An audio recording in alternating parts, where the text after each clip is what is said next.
Ok, et ben bonjour. Du coup, si tu veux mettre mes slides, en plus j'ai des slides. Parce que là, c'est un peu en double, là. Bah, alors première chose, donc je vais faire une petite conférence sur Genymotion dans le cadre de tester les applications, et plus particulièrement dans l'intégration continue. Alors c'est un petit format qu'on fournit lors des DroidCon habituellement. Il y a un gros webinaire, il y a plein de docs, etc. Donc on va y aller progressivement. Tout d'abord, donc je suis Antonin Fouque, c'est moi à gauche. Florent Noël n'est pas là. Je suis le Scrum Master de Genymotion. Je suis développeur à la base. Malheureusement, j'ai plus beaucoup le temps de développer beaucoup. Du coup, je suis un peu relégué dans le rôle des salauds de pseudo-managers ou de mecs qui font genre qui sont proches des développeurs. Si vous voulez retrouver les confs, il y a les slides. Il y a beaucoup de liens. Il y a le détail de toutes les démos que je vais faire, etc. Et il y a beaucoup de liens sur comment remettre en place avec beaucoup plus de précision tout ce que je vais vous montrer ici. Tout d'abord, est-ce que vous connaissez déjà Genymotion? Ouais, non, un peu. Je vais vous faire une petite démo. Ah, c'est des vieux trucs en plus. J'espère que... Ok, alors ça c'est parfait. C'est exactement ce que je voulais pas avoir. Parce que c'est pas mon PC de démo et du coup, j'ai des bugs dessus énormément. Hum, hum, hum.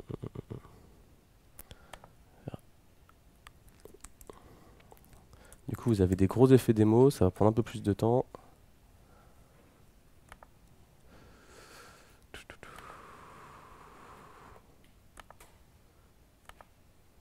Rien.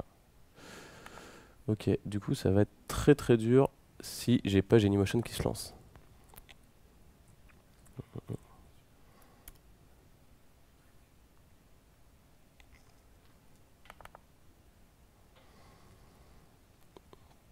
Ok, il faudrait que je réinstalle les kernels de VirtualBox. Merci Linux. Comment je peux gérer rapidement? Je vais vous faire toutes les petites démos comme ça. Je vais vous retrouver la vidéo où il y a les trucs parce que sinon ça va pas être très drôle. Il y a les vidéos Genymotion, CI, DroidCon, NYC.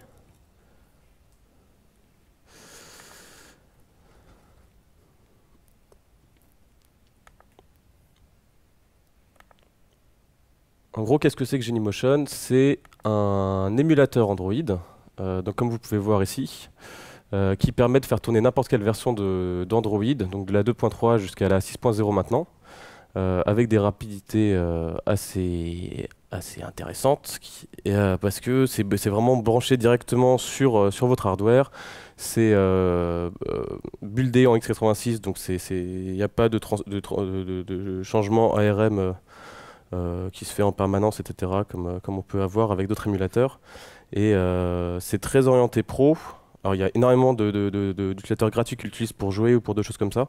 Pour les pros, il y a plein d'outils en plus qu'on a rajoutés et qui permettent de rendre la chose vraiment intéressante.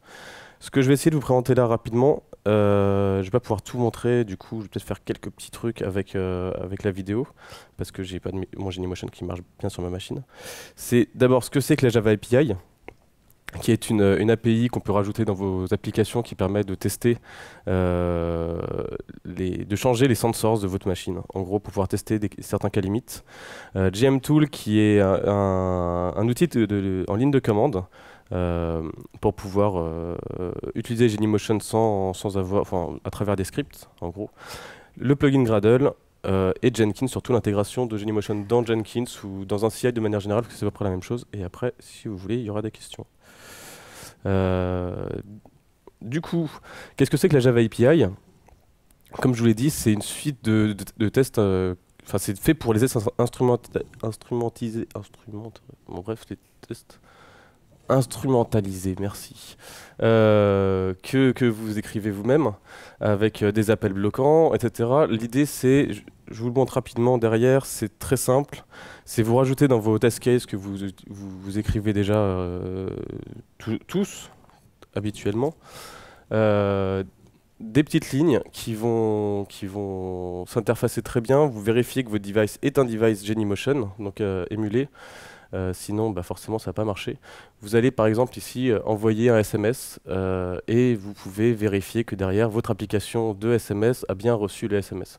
Chose que vous ne pouvez pas faire avec un vrai device par exemple, parce que bah, vous n'allez pas envoyer un SMS avec un autre device où il faudra deux devices, enfin, ce serait le bazar.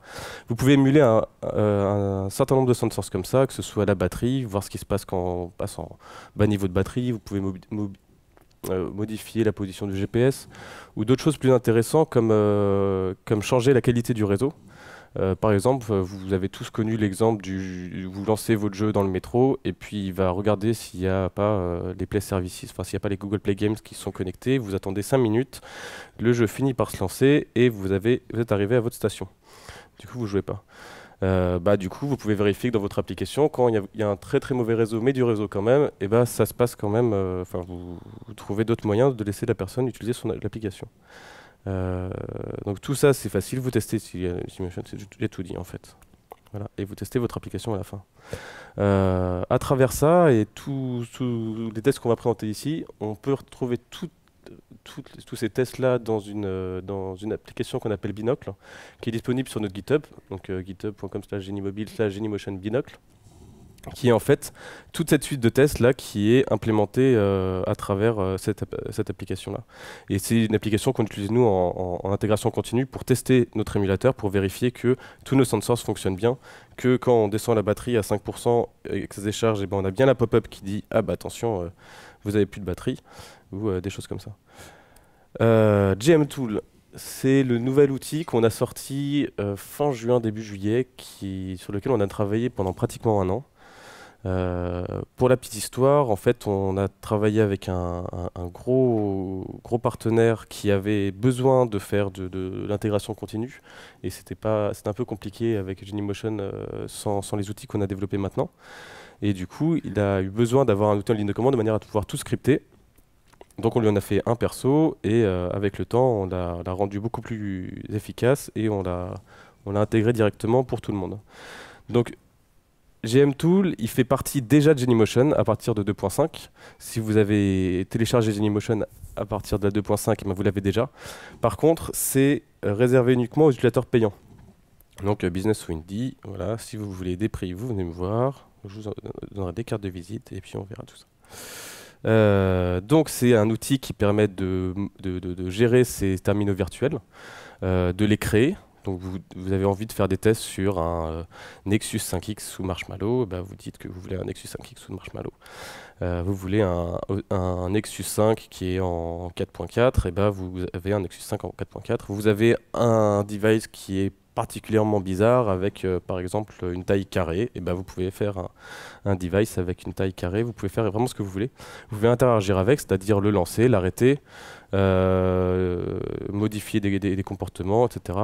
Et vous pouvez bien sûr gérer tout ce qui est le côté licence, etc. de manière à être sûr d'être en mode premium et donc d'avoir accès à toutes les commandes. Donc normalement le moment de la démo, qui va être un peu compliqué, je peux peut-être vous montrer une partie. Si je tape GM-Tool, voilà, j'ai au moins la commande line, je vais mettre beaucoup plus gros parce que là on voit rien du tout. Voilà, je l'ai refait, je fais un petit clear. Alors non, il y a plein de couleurs et tout, hein, mais je ne l'ai pas mis en place ici. Donc vous voyez, c'est un gros truc de ligne de commande, il y a tout le système d'help qui est en place. Et donc comme je vous disais, vous pouvez créer des devices, les supprimer, les éditer, faire plein de choses, voir ce qu'il y a en les listant. Et les trucs intéressants aussi, vous pouvez jouer avec ADB, flasher des choses dedans. Donc si par exemple vous avez besoin des GApps dans votre émulateur, on n'a pas le droit de l'embarquer par défaut nous, mais vous pouvez vous-même le flasher avec un petit flash et le zip qu'il faut, ça s'installe tout seul. Vous pouvez récupérer le logcat, etc. Vous pouvez faire un petit peu tout ce que vous voulez avec. Si je vais par exemple créer un device, je vais faire un GM-Tool, admin, create, et je sais pas ce qu'il y a après, donc je fais un petit help, ça m'explique tout comment ça marche. Donc j'ai besoin d'un template et d'un nom de device, du coup je vais faire un petit create. Alors déjà je vais regarder la liste des devices. Tac, template. Ça va m'en sortir plein, je veux juste les Nexus. Ça va pas marcher comme ça. un petit grep Nexus avec un grand N. Hop là, j'ai raté, bah, ça marchait quand même. Voilà, ça c'est tous les trucs qu'on a. Si je veux par exemple créer un 5x, je récupère ce nom de template, je fais un gm2 admin create, tac, et je vais l'appeler Nexus 5x. Et voilà, parce que il veut pas, parce que j'ai déjà. Si je fais gmtool admin list, il me dit que je l'ai déjà. Ouais, en fait, il n'arrive pas à lancer Genymotion parce que, comme je vous dis, il est cassé sur ma machine. Mais normalement, je vous lance la vidéo, vous vous en foutez. Il y a tout ça qui est bien. Je vais vous la lancer vite fait, allez. Et je vais la commenter. Normalement, on le fait à deux. Il y en a un qui fait les démos, comme ça, il dit pas de bêtises. Et puis l'autre qui commente, comme ça, il peut dire des bêtises. Il peut dire toutes les bêtises que fait l'autre. Tac, tac, tac, c'est là. Voilà, ça c'est exactement ce que je faisais. Donc là, on voit rien non plus, mais parce que c'est en petit, c'est nul. Mais voilà, là je récupère la liste des templates, comme j'avais dit. On voit pas trop. Là, je récupère la liste des Nexus. On voit un peu en bas, en fait, c'est bien. Ça me refile tout ça, et je vais créer un device. Avancer un petit peu. Hop, je récupère mon device. Et je vais le lancer, donc tout ça en ligne de commande, ça va me lancer Genymotion, là ça va me lancer un Genymotion, c'est un Nexus 5 je crois en 5.1 parce qu'à l'époque Marshmallow n'était pas encore sorti. Du coup on a Genymotion qui se lance, la ligne de commande elle renvoie la main que quand Android est vraiment lancé, comme ça si on a scripté des tests dessus, et ben ça va vraiment attendre que Android soit fini, ensuite on peut par exemple flasher un APK, on peut faire je sais pas quoi. On peut lister les VM pour, en scriptant, vérifier quel device est lancé, sur lequel on va pouvoir faire les tests, etc. C'est pas mal utile. Là, je fais un petit test en plus. Je modifie la batterie. Je passe la batterie en décharge à 5% ou un truc comme ça. Et normalement, comme je vous avais dit, vous le savez bien, il y a le petit machin qui dit batterie is low qui s'affiche. Derrière ça, je vais faire un logcat dump. Je vais récupérer le logcat avec gmtool. Voilà, un peu plus vite, merci. Je lui donne un nom de fichier, ça va récupérer automatiquement le logcat. Et après, si je fais un cat sur le truc, je crois que c'est ce que je fais après, c'est ça. Hop. Je me retrouve avec tout le logcat, et puis on peut voir dans les trucs qu'il a bien reçu la commande de baisser le niveau de batterie, et pas longtemps après, on voit d'autres services, Power UI, qui va envoyer la notif, etc. Donc ça permet, mon test que j'ai voulu faire là a bien fonctionné. À la main, toujours en command line, je vais arrêter le device et puis je vais le supprimer parce que l'intérêt quand on fait des tests, c'est de repartir sur un environnement complètement propre. Donc chaque fois que je veux faire tourner les tests, et ben, je vais créer un nouveau device qui ressemble à ce que je voulais et voilà. Et là, je refais un admin list et il n'y a plus le device, il a bien été supprimé. Voilà pour la démo de cette petite ligne de commande. Tac. Ensuite, le Gradle plugin, qu'est-ce que c'est? C'est si vous êtes développeur Android, vous utilisez sûrement Gradle pour builder vos applications. Du coup, nous, on s'est vraiment interfacé là-dedans. Le principe, c'est que ça va utiliser gmtool. Donc, il vous faut Genymotion installé avec la version 2.5 au moins. Et à partir de là, vous pouvez faire exactement tout ce que je vous ai montré, toutes les commandes de gmtool, mais scriptées dans le build.gradle.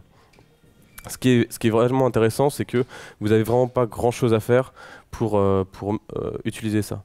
Ça va lancer vos VM juste avant de lancer vos tests et ça va supprimer vos VM après. Du coup, vous êtes toujours assuré qu'il y a un device qui est prêt pour runner les tests et vous n'avez pas besoin de brancher de device. Ça va vraiment être intéressant quand vous allez faire l'intégration continue. Donc, ce qui est simple pour le mettre en place, c'est que voilà, vous utilisez déjà gcenter a priori, nous on est intégré dedans. Vous rajoutez juste votre dépendance à Genymotion, vous appliquez le plugin, donc vraiment des choses qui sont absolument pas compliquées. Et vous définissez les devices, donc un Nexus 5 par exemple, et puis c'est tout. Vous dites le template, parce qu'il faut quand même qu'il sache ce qu'il doit créer, enfin à partir de quoi il doit le créer. Et c'est vraiment tout. Là vous avez, juste avec ce truc-là, quand vous allez lancer les Connected Android Tests, par exemple, vous allez avoir un Nexus 5 et un Nexus 7 qui vont se lancer, les tests vont runner, et ensuite ça va supprimer les deux devices. Alors vous pouvez aller beaucoup plus loin. Il y a une tonne d'options qui existent. Vous pouvez changer la taille, vous pouvez changer la densité, vous pouvez flasher, comme j'ai dit, des trucs dedans comme les GApps ou comme d'autres choses. Vous pouvez intégrer des fichiers data si vous voulez. Les émulateurs sont déjà routés, donc vous pouvez mettre des trucs dans le slash data, il n'y a aucun problème. Vous pouvez récupérer le logcat, vous pouvez décider qu'il s'arrête à la fin, décider ou non de le supprimer à la fin. Vous faites un peu ce que vous voulez. Et du coup, voilà, c'est vraiment, vous avez quelques lignes à rajouter. Vous modifiez surtout pas les tests que vous avez déjà écrits ou quoi que ce soit. Ça se fait tout seul. Du coup, bah, normalement, c'est le moment de la démo. Je vais juste vous montrer à quoi ressemble mon plugin.gradle que j'avais prévu pour cette démo-là. Et puis après, je vais vous montrer à travers la vidéo ce qui se passe quand on lance les Connected Android Test. Du coup, là, si je vais dans mon Genymotion Binocle, donc qui est le... Ça, c'est le... Non, c'est pas ça que je voulais faire. Du coup, je vais faire un CD. Tac. Là, je suis vraiment dans l'application dont j'ai parlé au début, qui est donc l'application qui permet de faire tourner, de modifier tous les sensors et de vérifier que les sensors répondent bien à travers, dans l'application. En gros, l'application vérifie, détecte quand la batterie passe à 5%, et nous, on dit au sensor, fais passer la batterie à 5%. L'application détecte que la batterie passe à 5%, et dit, OK, le test de la batterie, c'est failli, passe à autre chose. Du coup, si je vais dans Binocle et dans mon build.gradle, je crois que celui-là est déjà modifié. Et voilà. Du coup, alors Maven Central, ça c'est parce que c'est un vieux truc. J'ai rajouté mon ClassPass ici. J'ai rajouté Genymotion ici. Alors, dans celui-là, on a rajouté en plus des flavors pour dire qu'il y a différents types de builds. Comme ça, il y a les tests qui vont être lancés plusieurs fois et vous pouvez utiliser ces flavors dans votre configuration. Alors là, j'ai rajouté config parce que sous Linux, comme on peut installer Genymotion absolument où on veut, il faut définir le pass. Donc c'est vraiment que pour Linux. Et donc derrière, on définit le device Nexus 5, on définit le device Nexus 7. Là, j'ai rajouté Product Flavor Flavor 2, donc il va se lancer que quand il y aura les tests du Flavor 2 qui vont être runnés. Je récupère le logcat ici et je dis en plus de nettoyer le logcat after boot, comme ça je suis sûr d'avoir un logcat qui n'est pas immense et qui comprend que le moment où j'aurai eu mes tests. Et c'est vraiment tout. Donc ça, normalement quand je fais le truc, je code tout ça en live. Alors j'ai simplifié pour pas que ça prenne trop de temps non plus, mais en gros il y a 4 lignes en gros à écrire pour mettre en place tout ça. C'est vraiment super simple. Je vous mets again une petite vidéo qui va bien. Donc là c'est quand je suis en train de l'écrire en live. Ce qui est bien c'est que j'ai une bonne 4G qui rame pas.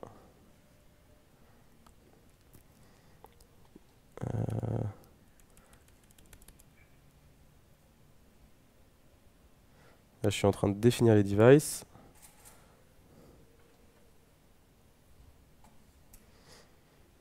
Si vous voulez voir le truc sans fail, il y a encore des places pour la DroidCon Paris demain, lundi. Et normalement, ça devrait être vachement plus sympa. Donc voilà, là, alors on voit pas beaucoup, pareil, hein, moi je vois vachement bien sur mon PC, mais alors vous voyez pas trop. J'ai simplement fini d'écrire le fichier exactement comme je vous l'ai montré là. Et derrière, j'ai fait un point / Gradle wrapper, Gradle W, connected Android test, et que je lance. Et là, je retire les mains du clavier, je croise les doigts, en espérant qu'il n'y ait pas de démo effect. Et du coup, bah, c'est vraiment, vous voyez simplement des tests qui se lancent exactement comme quand vous lancez votre propre build. Du coup, voilà, là, il a construit l'application Binocle pour le flavor. Tac. Nexus 5 flavor, je crois que j'ai appelé. Et maintenant, il lance le Connected Android Test Nexus 5 flavor et il commence par lancer un Genymotion. Donc celui du Nexus 5 parce que l'autre, il est bloqué sur le flavor 2. Donc ça lance.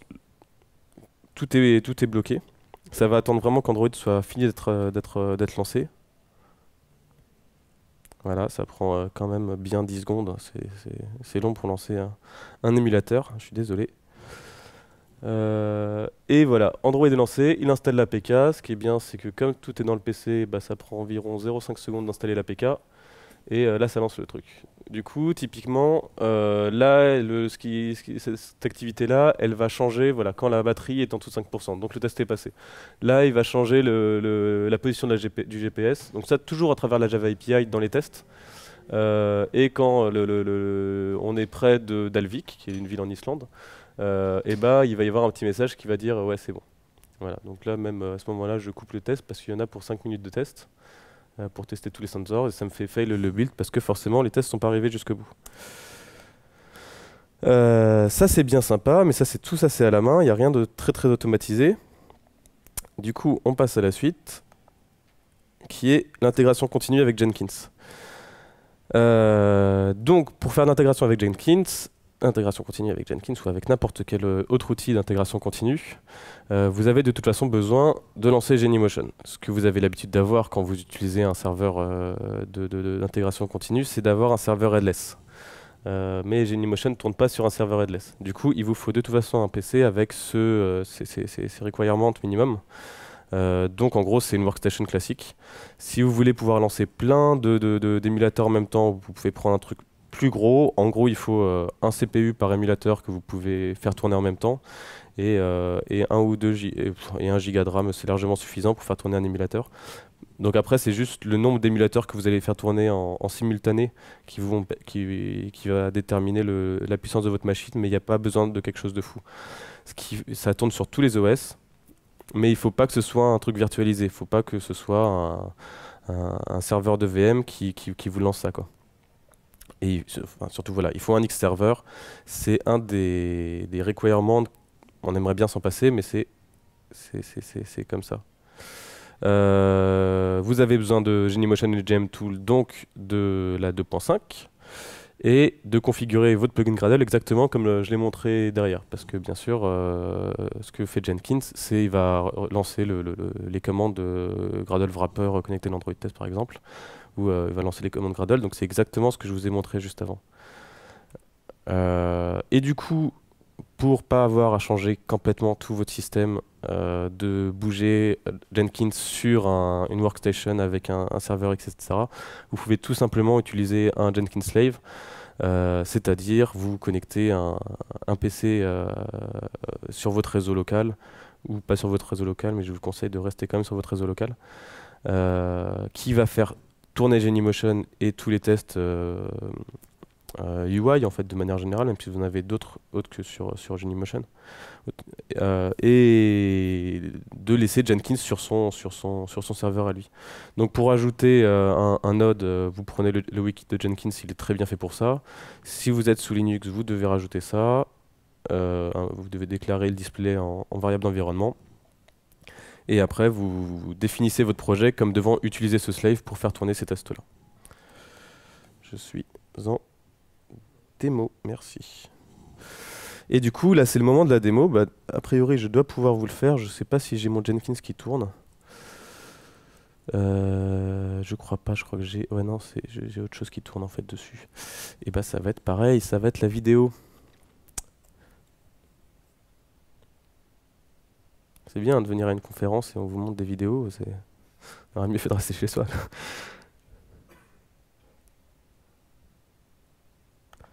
Non, ça, c'est des questions. C'est nul. Voilà.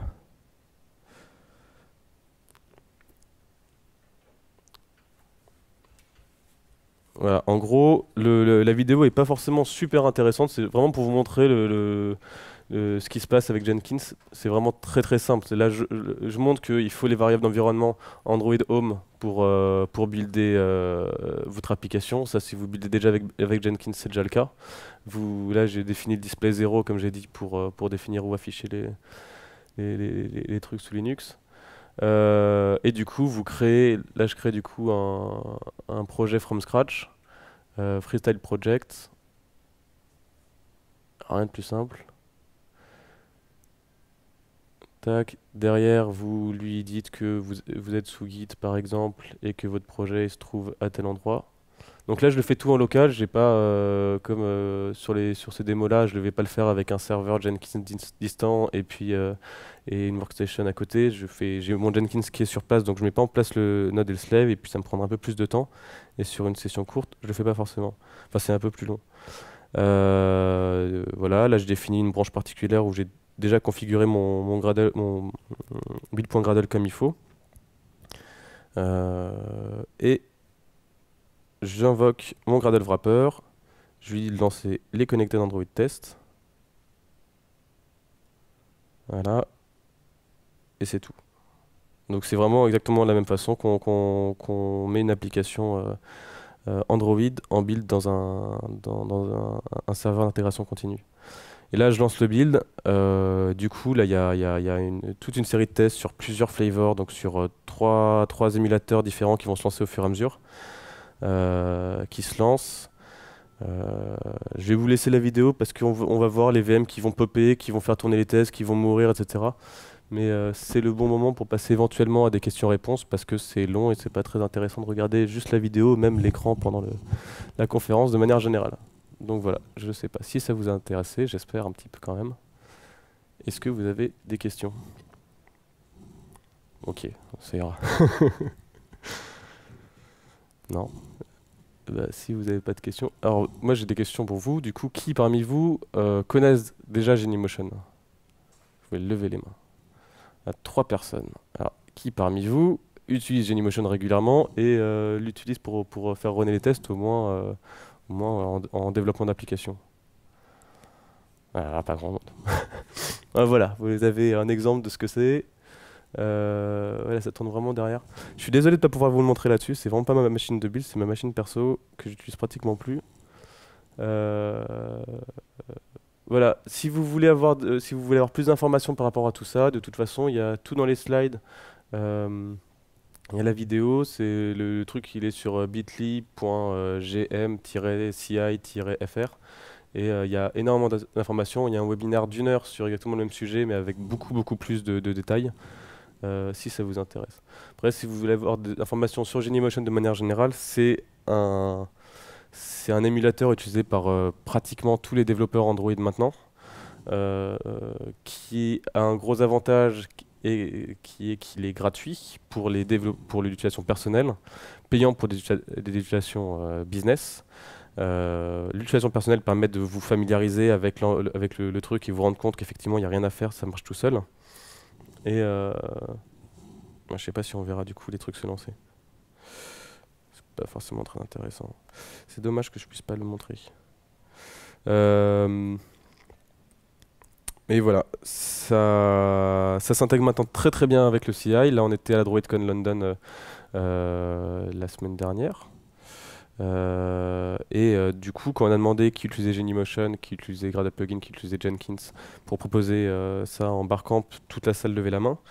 Pas beaucoup de monde du tout l'utilise en CI, mais ça commence à venir, parce que c'est assez récent qu'on a lancé ça. Et c'est pour tous les gens qui ont une équipe de développement Android ou qui sont développeurs Android eux-mêmes, c'est vraiment un très bon outil. C'est pas seulement parce que je bosse dedans, c'est vraiment parce que on est nous-mêmes des développeurs Android à la base et encore toujours, et que c'est un outil qu'on a fait pour nous, parce que ça répondait à un besoin énorme qu'on avait à ce moment-là. Et effectivement, tous les gens utilisent des vrais devices quand ils développent pour Android, mais ça a beaucoup de contraintes qui sont, premièrement, qu'on n'a pas tous les devices du monde, euh, et que c'est déjà pas mal. En fait, c'est surtout ça. Mais si vous avez par exemple tous les Nexus, faut aussi garder tous les Nexus dans toutes les versions d'Android qui existent. Et c'est pas évident. Donc nous, ça permet vraiment de répondre à ce besoin-là. Et par rapport aux autres émulateurs qui existent sur le marché, je pense principalement à celui de Google. Alors à l'époque, l'avantage qu'on avait, c'était qu'on était 10 fois plus rapide. Maintenant, si vous prenez vraiment le temps, vous pouvez avoir l'émulateur de Google qui a des performances correctes. Mais il est beaucoup plus compliqué à configurer. Et puis il est vraiment destiné uniquement aux développeurs. Et si vous êtes quelqu'un de la QA, si vous êtes quelqu'un qui fait du sales ou quoi que ce soit, vous n'avez pas forcément envie d'installer un SDK complet, très compliqué, pour juste faire une démo sur un PC. Voilà. Donc c'est vraiment destiné à beaucoup de monde. Les développeurs l'utilisent vraiment pratiquement tous maintenant. On a 4 millions d'utilisateurs. plus de 4 millions maintenant.